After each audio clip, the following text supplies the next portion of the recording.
Olha, graças a Deus pela boa oportunidade de nos dar de estarmos aqui para aprendermos mais uma porção da sua palavra. Seria bom se a gente conseguisse um número ainda maior, não só de cristãos, mas também de pessoas não cristãs, para estarem presentes aqui para aprender a palavra de Deus, principalmente tendo em vista o tema que nós vamos abordar para os irmãos, que é vencendo a ansiedade. Esse é o tema que nós vamos abordar com a ajuda de Deus aos irmãos. Nós vamos nos basear lendo o que está escrito na carta de Paulo aos Filipenses, Filipenses capítulo 4, versículo 6. Não estejais inquietos por coisa alguma, antes as vossas petições sejam em tudo conhecidas diante de Deus, pela oração e súplicas, com ação de graças.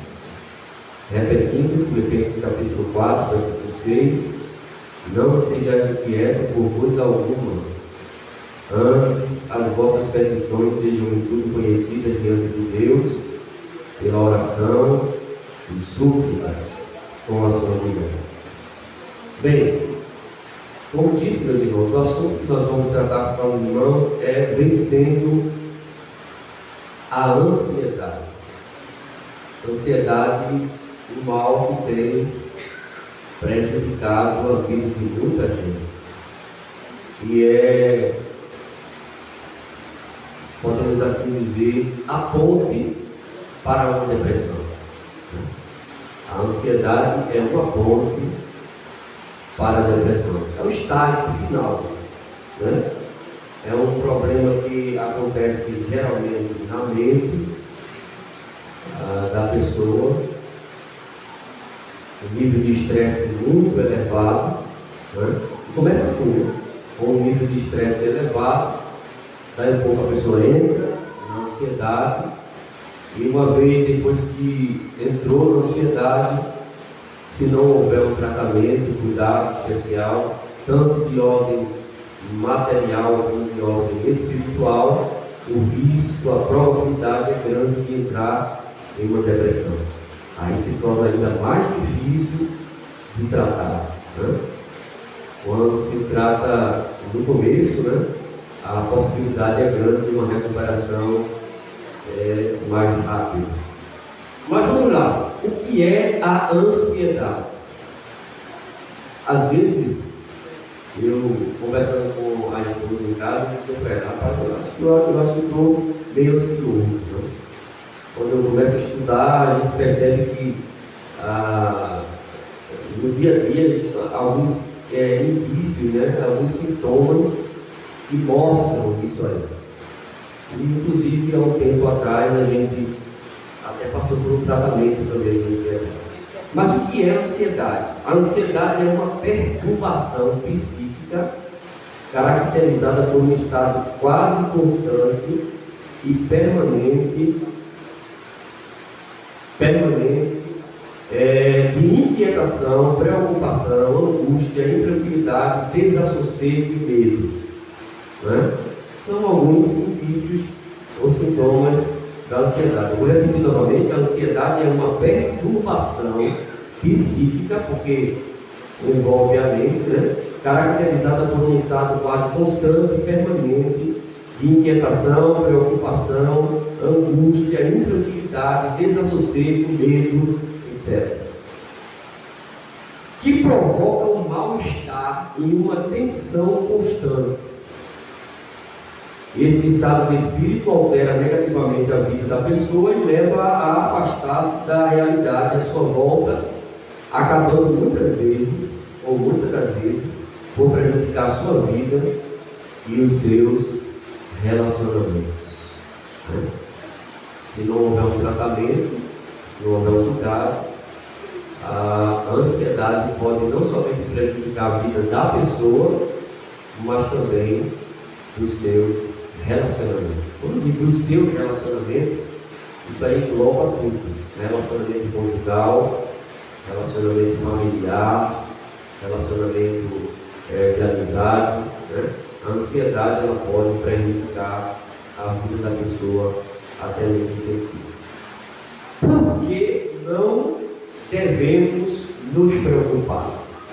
Observe que Paulo, escrevendo aos irmãos de Filipos, ele disse: não estejais inquietos ou ansiosos por coisa alguma. Ele deixou claro que não há necessidade de a gente estar ansioso, estar inquieto, preocupado. Claro, é quase que impossível de um pai de família, uma mãe de família não se preocupar, né?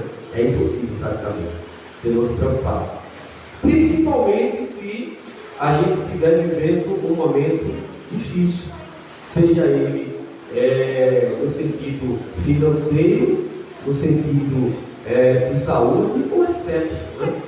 É quase impossível um pai de família, uma mãe de família não se preocupar. Mas, por que não devemos nos preocupar?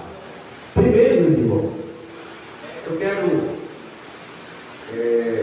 pedir que o irmão te acompanhe com a sua Bíblia, aí você vai estar recebendo a instrução de forma correta, acompanhando o que a Bíblia ensina a respeito disso aí. Por que não devemos nos preocupar? Primeiro, porque as preocupações são desnecessárias. Não há necessidade de se preocupar.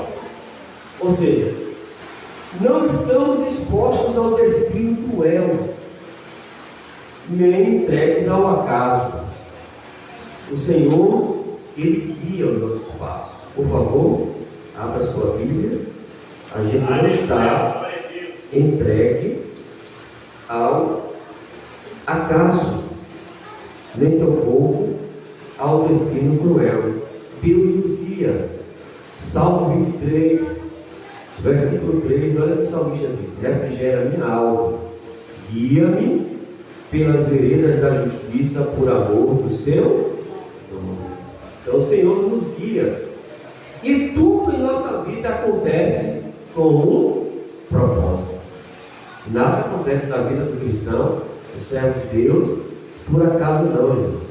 A gente não vive à mercê do destino, não. A nossa vida, ela é regida com um propósito. Abra sua Bíblia, por favor.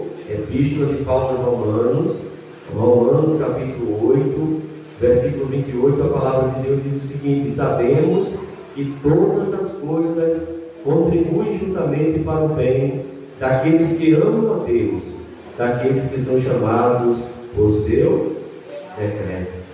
Então a gente não vive à mercê do destino, né? A gente não vive à mercê do destino, a gente não vive por acaso. Na nossa vida não acontecem as coisas por acaso, por obra do acaso. Não. Então não há necessidade de nos preocuparmos, porque as preocupações elas são desnecessárias. Primeiro, porque Deus nos guia. Segundo, porque a nossa vida, ou na nossa vida, tudo acontece com um propósito. É Deus que guia, né? É Deus quem rege a história da nossa vida. E uma vez que Deus rege a história da nossa vida, não há necessidade de nos preocuparmos. Segundo, porque as preocupações não adiantam. Preocupações não adiantam. Quer ver uma coisa? Abra sua Bíblia, por favor. Mateus, Evangelho segundo escreveu o Evangelho de São Mateus, capítulo número 6, versículo 27. Olha o que diz a palavra de Deus. Mateus capítulo 6, versículo 27. E qual de vós, com todos os seus cuidados, ou melhor, e qual de vós poderá, com todos os seus cuidados, acrescentar um côvado à sua estatura? Ou seja, segundo o que a Bíblia nos revela, isso foram palavras de Jesus, né? Palavras de Jesus. De maneira nenhuma elas são capazes de solucionar algum problema, as preocupações. São? Não. As preocupações não podem solucionar problemas, né? E com preocupações a gente não pode prolongar a nossa vida. Quem é que pode? Se preocupando em prolongar a vida. Pelo contrário, né? Se uma pessoa se entregar às preocupações, a tendência é viver menos. Por isso que Jesus usou essa palavra aqui: e qual de vós poderá, com todos os seus cuidados, acrescentar um côvado à sua estatura? Né? Então, nós não temos possibilidade alguma de acrescentar ou prolongar a nossa vida. E nos preocupando, a gente não vai conseguir dar jeito no problema. Então, as preocupações, elas não adiantam. Terceiro, preocupações são nocivas, né? Para quem não sabe, preocupações são nocivas. E eu fiz uma anotação aqui, né?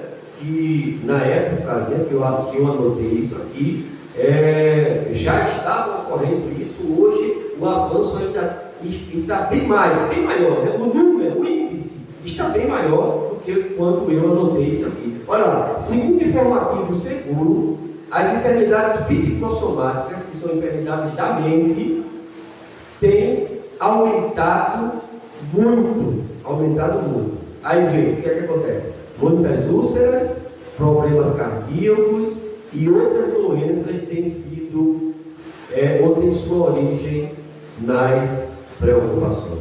Eu vou repetir novamente. Segundo informativo seguro, as enfermidades psicossomáticas têm aumentado muito, e com elas muitas úlceras, problemas cardíacos e outras doenças que têm justamente sua origem nas preocupações. Então, preocupações são nocivas, elas são agressivas. Se um homem ou uma mulher se entregar às preocupações, né, o risco, a probabilidade de adquirir doenças é muito grande. Né? Muitas pessoas que procuram um hospital, uma consulta médica hoje, e que se queixam de um problema estomacal, né? O cara, aquele queimou, não é aquela azia, e não isso aí é uma gastrite, né? Às vezes se torna uma úlcera, uma coisa desse tipo. Na maioria dos casos é produto da mente, causado por preocupações. O nível de preocupação avançado vai gerando na pessoa problemas de saúde. Né? Uma vez eu consultando o médico, ele disse para mim, ele disse: olha, o seu índice de preocupação está muito alto. Você precisa se preocupar menos. O trabalho é importante, ele disse para mim, mas se você adoecer hoje e se afastar, outra pessoa ocupa o seu lugar. E a saúde não, a saúde é mais importante do que o trabalho. Né? Então, a gente precisa se preocupar menos, porque preocupações são nocivas e podem trazer prejuízos irreparáveis para a vida de uma pessoa. Quarto, preocupações nos tiram a liberdade. Olha, irmão, o que tem de gente preso, aprisionado nele e aprisionada por preocupações, não é de brincadeira. Pessoas que estão tendo dúvidas em casa, alguns que estão nos hospitais, né? Porque se tornaram prisioneiros das preocupações. A ansiedade tomou conta do coração e acabou-se. Não consegue fazer mais nada, não consegue viver mais bem, porque se entregou das preocupações. Agora abra sua Bíblia na carta de Paulo aos Gálatas, Gálatas capítulo de número 5. Olha o que a Bíblia diz, palavra de Deus. Gálatas capítulo de número 5, versículo de número 1. Estai, pois, firmes na liberdade com que Cristo nos libertou, e não por vez a meter-vos debaixo do jugo da servidão. Paulo aconselha os irmãos da galáxia que eles precisavam manter a liberdade que Cristo deu para eles. Jesus já libertou vocês. Vocês estão livres. Então, não se deixem levar para um novo aprisionamento, para uma nova vida de prisioneiro. E a ansiedade, as preocupações, elas tiram a liberdade do ser humano. Elas tiram a liberdade do ser humano. Eu conheço pessoas que praticamente não saem de casa. Não saem de casa. Vivem na base de medicações. Se tornaram prisioneiros da preocupação. E se não tomar o remédio, para você ter uma ideia, a tendência, se não houver um cuidado especial, principalmente de ordem espiritual, porque a ação ali é na mente, Se não houver um cuidado especial de ordem espiritual, essa pessoa nunca mais volta a ser a mesma pessoa. E se torna tão prisioneiro ou prisioneira, independente, que se não tomar a medicação, ele já acha que vai passar mal. E às vezes nem está passando mal. Nem está. Mas a mente dele, ou na mente dela, eu não tomei o remédio hoje, meu Deus, ele começa já decaindo, porque se tornou prisioneiro das preocupações. Em quinto lugar, preocupações é pecado, irmão. Olha para aí. Essa é mais séria, não? Esse ponto aqui é mais sério. Preocupações é pecado. Abra sua Bíblia, por favor. Carta de Paulo aos Romanos, capítulo de número 14. Olha o que diz a Bíblia, a palavra de Deus. Preocupações, ela se torna um pecado. Vamos lá. Romanos capítulo 14, versículo 23, a palavra de Deus diz o seguinte: mas aquele que tem dúvidas, se come, está condenado, porque não come por fé. Eu estou lendo o versículo todo, mas é a última parte que vai dizer justamente aquilo que nós estamos citando para os irmãos. E tudo o que não é de fé é pecado. Tudo que não é de fé é pecado. Então preocupações é pecado. Por quê? Porque preocupações põem em dúvida a sabedoria e o poder de Deus. Preocupações põem em dúvida a sabedoria e o poder de Deus. Quando eu me entrego às preocupações, eu estou dizendo que Deus não pode resolver nada, que Deus não pode fazer nada, que Deus não tem poder para nada. Quando uma pessoa mergulha nesse campo, então por isso que se torna pecado. Então que cada um dos irmãos e irmãs aqui presentes guardem isso no coração e na mente, Então essas coisas a gente precisa guardar no coração. Por que não devemos nos preocupar? Foi isso que nós citamos para os irmãos. Primeiro, porque as preocupações são desnecessárias. Não há necessidade de se preocupar. Segundo, porque as preocupações não adiantam, não vai adiantar, não vai resolver o seu problema. A preocupação não vai resolver o seu problema. Terceiro, porque preocupações são nocivas. Ela pode trazer ou causar problemas de saúde na sua existência, Então não há necessidade de se preocupar. Quarto, porque tiram a nossa liberdade, Se você se entregar às preocupações, você pode se tornar prisioneiro dela e talvez até para sempre, E em quinto lugar, porque preocupações é pecado, Você se entrega à preocupação, você está duvidando da sabedoria e do poder de Deus. Mas como vencer a ansiedade? Será que existe possibilidade de vencer a ansiedade? Sim.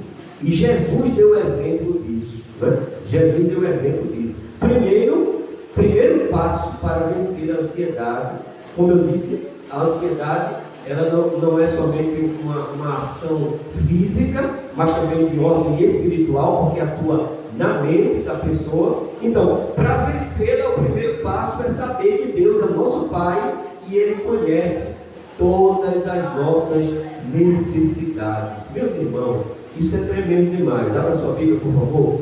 Evangelho segundo escreveu o Dr. Lucas, Lucas capítulo de número 12. Lucas capítulo 12. Olha que remédio tremendo isso aqui, viu? Lucas capítulo 12, versículo de número 30. Olha o que diz a palavra de Deus. Porque os gentios do mundo buscam todas estas coisas, mas vosso Pai sabe que necessitais delas. Ou seja, Deus é o nosso Pai e Ele conhece as nossas necessidades. Antes mesmo de você dobrar o seu joelho, ou orar em pé, ou deitado, dependendo da sua condição, antes de você elevar a sua voz em oração a Deus, apresentando as suas necessidades, Deus, Ele já conhece todas elas. Aleluia, glória a Deus. Ele é vencedor. Então, o primeiro passo para vencer a ansiedade é saber que Deus é nosso Pai e Ele conhece todas as nossas necessidades. Então eu não preciso me preocupar. Por quê? Porque Deus é meu Pai. E qual é o pai que não cuida de seus filhos? Eu digo, por exemplo, próprio. Em casa, às vezes, eu me apeguei muito, né? Com o cuidado com as coisas dentro de casa. No sentido de não estragar. Porque criança, se você não tiver cuidado, ela estraga. Né? Estraga muito mesmo. E hoje em dia a gente está vivendo uma época que é um sufoco para você conseguir as coisas para dentro de casa. Né? E uma vez que estraga, fica difícil, né? Fica difícil. E às vezes chega a cabeça e gasta por conta disso. Né? Porque eu digo para eles, olha, tem cuidado, não é o horário próprio para eles. Deixa para outra hora, para outro momento. Cada coisa tem o seu momento, né? Cada coisa tem o seu horário. E além disso, cuidado, né? Cuidado com isso, cuidado com aquilo. Tu vai precisar disso depois não vai ter mais. Né? É a preocupação do pai, preocupação do mãe, em querer dar o melhor para os seus filhos. Assim é Deus, irmão. Então a gente não precisa se preocupar com nada, por quê? Porque Deus é nosso Pai e Ele conhece as nossas necessidades. Foi isso que Jesus estava passando para os discípulos. Jesus estava falando aqui nesse texto, começando com o versículo de número 22, capítulo 12 de Lucas, versículo 22, e ele estava falando justamente sobre a solicitude da vida, sobre a ansiedade, sobre as preocupações. Não sejam como os gentios, Jesus estava dizendo. Sejam como eles não, porque o nosso Pai conhece as nossas necessidades. Aí eu não preciso orar? Precisa. Né? Precisa sim. Porque a oração é um meio de comunicação. Né? É a forma que nós temos para conversar com o nosso Deus. Né? É a forma de nós desabafar. Porque é um detalhe muito importante. Porque pessoas vivem muitas vezes ansiosas demais, e às vezes entram numa vida depressiva, porque não desabafam, guardam os sentimentos, escondem os sentimentos, não conversam com ninguém, não falam com ninguém, né? Às vezes guardam o choro lá dentro, né? E às vezes quando chora em lugares secretos, no chuveiro, quando está tomando banho, né? Se tiver um quarto, quando a porta do quarto está fechada que não tem ninguém, quer dizer, não desabafa com ninguém. E isso tem gerado também muitos problemas. Então você conversa com Deus através das orações, mas ciente de que Deus já conhece todas as tuas necessidades. Ele sabe do que você precisa. Segundo passo, melhor dizendo, ainda nesse passo, além de Deus conhecer todas as nossas necessidades, nós vencemos a ansiedade quando a gente deposita a confiança em Deus. Isso está no versículo de número 28. E se Deus, isso foi Jesus falando, e se Deus assim veste a erva, que hoje está no campo e amanhã lançada no forno, quanto mais a vós, homens de pequena fé. A gente precisa aprender a confiar mais em Deus. Né? Precisa aprender a confiar mais em Deus. O escritor aos Hebreus, ele sempre por isso. Hebreus capítulo 11, versículo 1. Né? A fé é o firme fundamento das coisas que se esperam e a prova das que se não veem. Versículo 6. De fato, sem fé é impossível agradar a Deus, porque é necessário que aquele que se aproxima de Deus creia que Ele existe e que é galardoador daqueles que o buscam. Ou seja, é necessário a gente manter a nossa confiança em Deus. Então, o antídoto para a ansiedade é confiar em Deus. É confiar em Deus. Ele não já conhece, ele não já sabe qual é a tua preocupação, qual é a tua necessidade, ele não sabe aquilo que você precisa. Então, descansa. Confie em Deus, porque Ele vai cuidar de você. Amém, meus irmãos? Vamos lá. Segundo, saber que Deus já se agradou em nos dar o seu reino. Esse é o segundo passo para vencer a ansiedade. Saber que Deus já se agradou em nos dar o seu reino. Versículo 32 do capítulo 12 de Lucas. Não temas, ó pequeno rebanho, porque o vosso Pai, a vosso Pai, agradou dar-vos o reino. Já pensou? Que privilégio. Isso é uma promessa muito forte, irmão. A gente nem entrou ainda na eternidade e Deus já garantiu o reino para a gente. Já pensou? Nem entrou lá, a gente nem chegou ainda lá, mas já está garantido o reino, né? O reino já está garantido. Ou seja, Deus já nos deu tudo que nós precisamos. Tudo.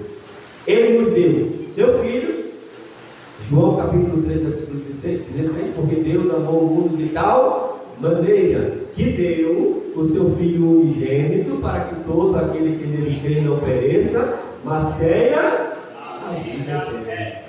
Então Deus nos deu o seu Filho. Segundo, Deus nos deu salvação eterna. Efésios capítulo 2, versículo 8. Pela graça sois salvos, mediante a fé. Isso não vem de vós, é dom de Deus. Então, Deus nos deu o seu Filho, Deus nos deu salvação, Deus nos deu o reino. A gente nem chegou lá ainda, irmã, mas a gente já tem a garantia do reino. Que coisa boa, né? 1 Pedro, capítulo de número 2, vai endossar isso aí. 1 Pedro, capítulo de número 2, versículo de número 10. Vamos lá?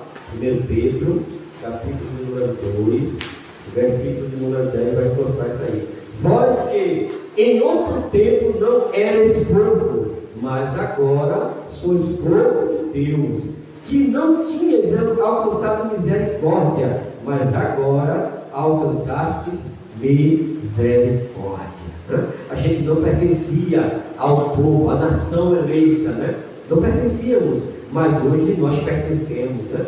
Antes nós não tínhamos direito à misericórdia, hoje nós temos direito à misericórdia de Deus. Então Deus nos proporcionou, Deus nos deu, Ele se agradou em nos dar o seu reino. Em terceiro lugar, a terceira forma de como vencer a ansiedade é saber que quando cuidamos das coisas de Deus, Ele cuida das nossas necessidades. Vamos lá? Vamos voltar para Lucas novamente. Evangelho segundo escreveu o Lucas, capítulo de número 12, novamente, 12 e o versículo de número, bendito seja Deus para sempre, versículo 31, 12 e 31. Buscai antes o reino de Deus e todas estas coisas vos serão acrescentadas. Que coisas? Que coisas eram essas que Jesus estava falando? Jesus disse: buscai em primeiro lugar o seu reino, o reino de Deus, a sua justiça, e essas coisas vos serão acrescentadas. Que coisas eram essas?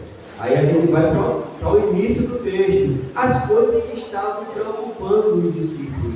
E o que era que estava preocupando os discípulos? Versículo número 22. E disse aos seus discípulos: portanto vos digo, não estejais apreensivos pela vossa vida sobre o que comereis, nem pelo corpo sobre o que vestireis, mas é a vida do que o sustento, e o corpo mais do que as vestes. Buscai primeiro o reino de Deus, e estas coisas, comida, veste, calçados, vos serão acrescentados. Domingo a gente estava aqui, foi aqui, acho que foi aqui que a gente veio, não sei se foi domingo aqui que a gente veio, ou foi em outra congregação, acho que foi aqui mesmo que a gente veio.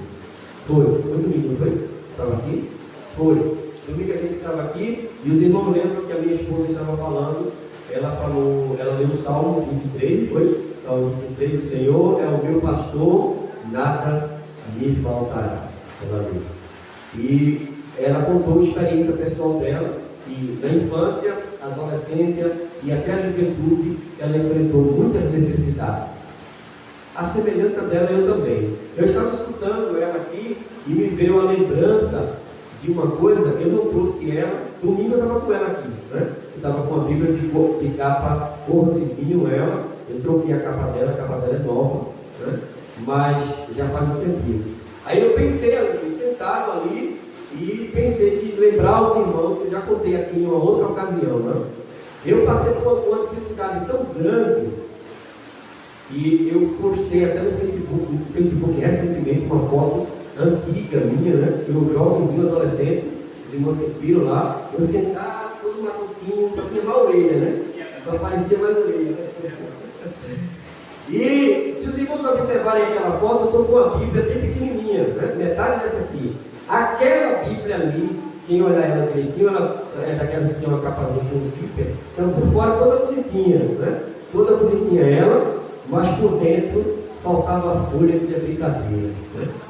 Quando os irmãos dizem assim, vamos ler a leitura oficial, muitas das vezes aconteceu isso. Vamos ler a leitura oficial, eu já sabia, né? Já conhecia ela, então quando os irmãos diziam, vamos ler tal livro, tal capítulo, quando eu sabia que não tinha, eu ficava com ela fechada aqui assim.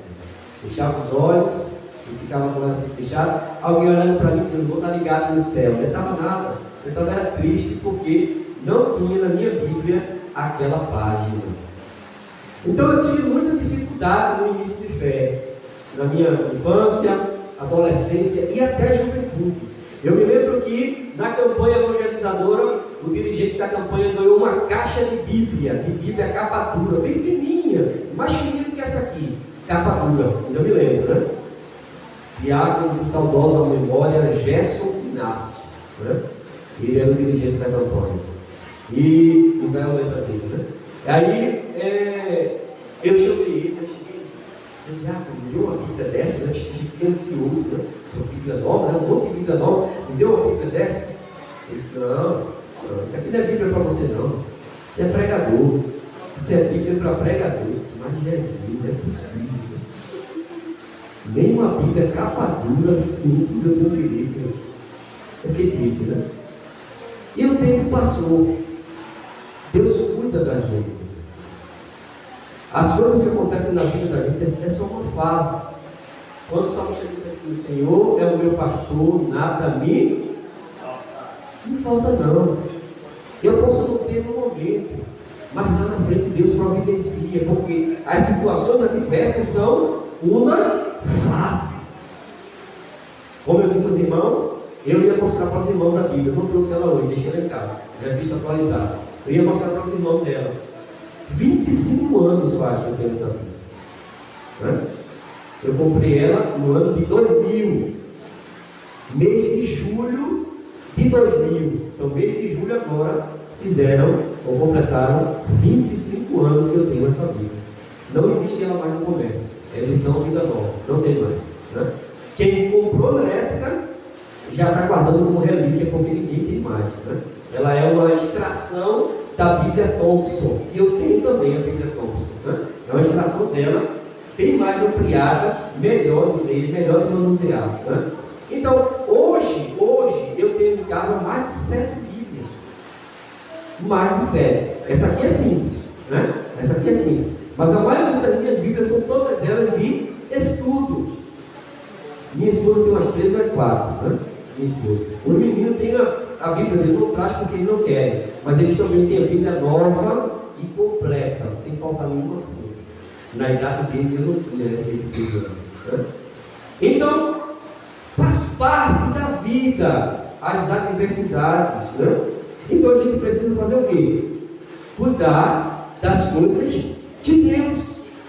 Cuidando das coisas de Deus, Deus cuida das nossas necessidades, ou das nossas coisas. Deus cuida, né? Deus cuida. Hoje, eu fico observando, naquela época, eu senti um desejo tão grande, uma vontade tão grande de ter uma Bíblia boa, uma Bíblia apropriada para eu poder pregar, que eu gostava de pregar mesmo sem saber ler, e tal, aquela coisa. Hoje eu escolho, às vezes, com que Bíblia eu quero ir para a igreja. Hoje eu vim com essa, domingo eu estava com a de capa vinho, né? Tem domingo que eu estou com a Thompson, eu troquei também a capa dela, e etc. Né? Quer dizer, faz parte. Eu me lembro muitas vezes que eu ia para a Ilha dos Martins, um culto que existia lá, do outro lado da linha, né? Alguns irmãos mais antigos podem lembrar, né? Tinha uma congregação lá do outro lado da linha, e muitas das vezes para a escola dominical lá, eu ia para lá. Hoje em dia tem muitos irmãos, qual um sacrifício, uma dificuldade para ir para a igreja, o tempo fechou, vai dar para ir para a igreja hoje não. O tempo está fechado e não vai dar não. Vai chover, nem está chovendo ainda, mas o irmão já tudo bem, porque ele disse que vai chover. Eu ia lá para a Ilha dos Martins, eu e outros irmãos, eu era professor de escola dominical lá, e muitas das vezes a maré enchia, e para chegar na congregação, no caminho da congregação, cheio de água no maré. A água dando aqui, ó, no joelho. Arregaçava a calça, tirava o sapato, a meia, arregaçava a calça, e a gente passava por dentro daquela água para chegar na congregação, e muitas das vezes para ensinar um aluno.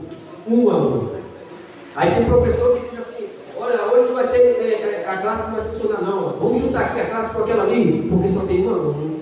Pelo amor de Deus, irmão. Se tem um aluno, já dá para fazer o trabalho.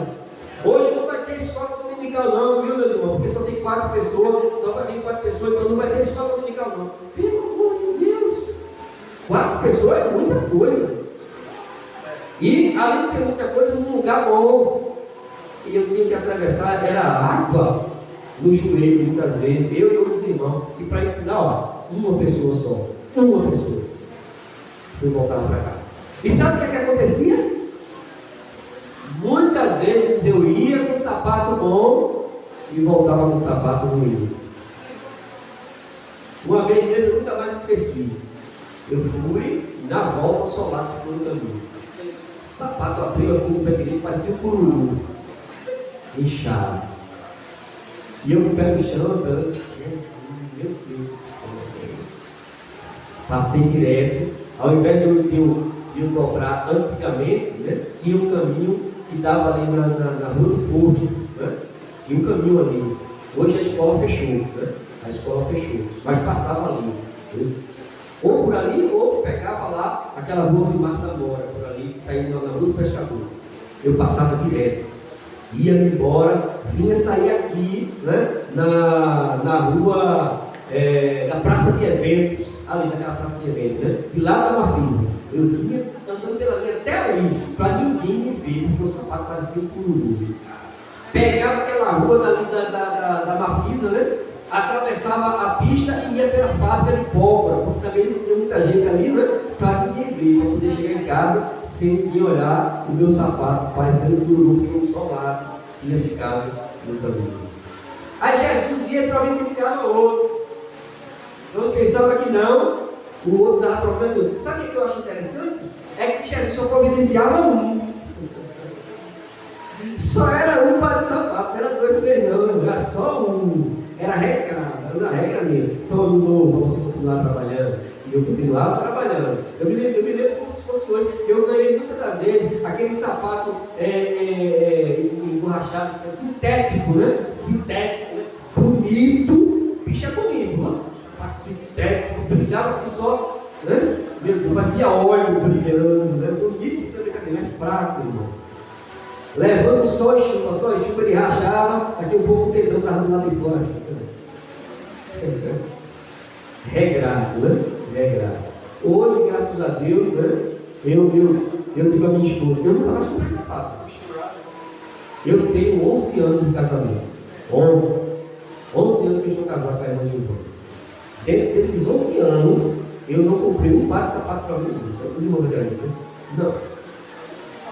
Porque na época em que eu estava solteiro, né? Período que eu estava solteiro, Jesus nos ajudou financeiramente e eu só comprava bom. Os meus sapatos são tudo de couro egípcio. Tudinho. Couro egípcio. E eu, além de comprar de couro egípcio caro, eu pegava eles, ia lá no sapateiro e mandava o sapateiro costurar ele todinho. Até hoje, meu sapato. Do mesmo jeito. Né? Vez por outra, e o couro ele cai um pouquinho, você passa aquela graxazinha, depois passa aquele ilustrante, está novo de novo o sapato novamente. Porque Deus me deu condição, e eu espero, né? Eu vou comprar um bom para não ter trabalho de comprar depois. 11 anos e Deus tem nos ajudado, né? Eu me lembro que muitas das vezes eu ficava ansioso, eu vi o irmão com paletó, Deus de Jesus, eu queria tanto paletó, eu gostava do irmão, né? Gostava do irmão, e fazia amizade, tudo paletó lá, não tem mais nenhum senhor. Era para ter um lá, uma vez eu usava um paletó que parecia um vestido, e eu todo animado, né? Não dava não, parecia um vestido. Eu largo, então qualquer coisa da menina. Mas feliz da vida porque tinha ganho um paletó. Né? Hoje, graças a Deus, eu não tenho dificuldade com isso. Tem gravado que eu nem usei ainda. Né? Tem gravado que eu nem usei ainda. Tem paletó que dificilmente eu uso. Né? Dificilmente eu uso, está lá, guardado. Dificilmente eu uso. Né? Esse foi o quadro que eu quero ir para a igreja hoje. Quer dizer, isso é o quê? Isso é o cuidado de Deus. É o cuidado de Deus. Então não há necessidade de eu e você estar ansioso. Não. As preocupações, a ansiedade só vai trazer problema para a sua vida. Então, entregue todas as suas preocupações a Deus e deixe Deus cuidar de você, porque